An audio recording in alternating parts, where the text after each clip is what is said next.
Mrs. Cobb sat in her horsehair chair and pointed to her organ impatiently. Turner sat on the stool, and he heard her settle back, bones creaking and snapping. He started to pump, and the stale air of the organ dusted around him. "You remember," said Mrs. Cobb, "that if I have to say my last words, you'll write them down." "Yes, ma'am, I'll write them down just as you say them." "There's paper there on the organ, and pen and ink beside it.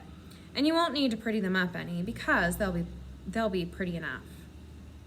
Turner nodded and decided he wouldn't play Swing Low, Sweet Chariot, choosing instead Shall We Gather at the River, and realizing too late that Mrs. Cobb might figure that was an invitation.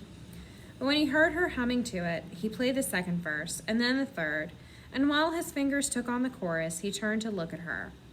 Her eyes were closed and her mouth too, with her humming, and she was smiling. She looked, Turner thought, as though there was a day once upon a time when she might have been happy. Mrs. Cobb did not have to say her last words that afternoon.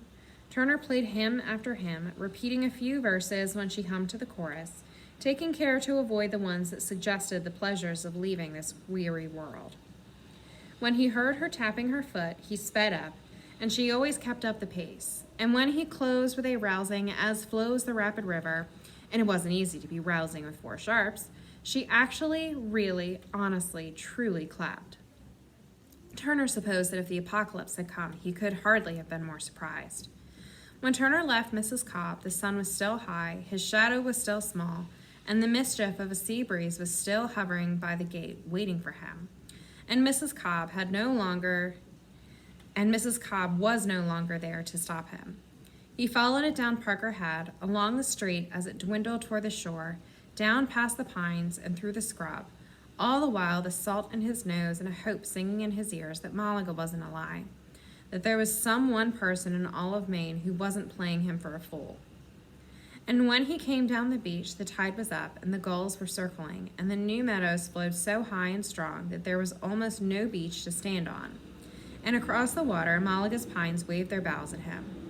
But no one stood on the shore, and the island had never seemed so far away. He waited to see if Lizzie might come around the point.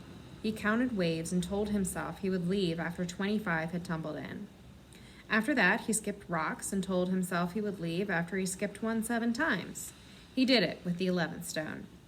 After that, he counted 50 gulls, except they came almost all at once. And then, with nothing left to count, Turner climbed back up the ledges with a pile of loneliness on his back as heavy as nightfall.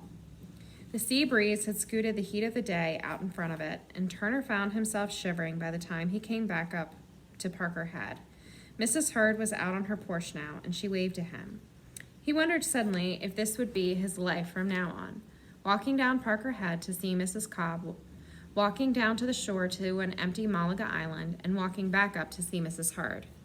The days stretched awfully long.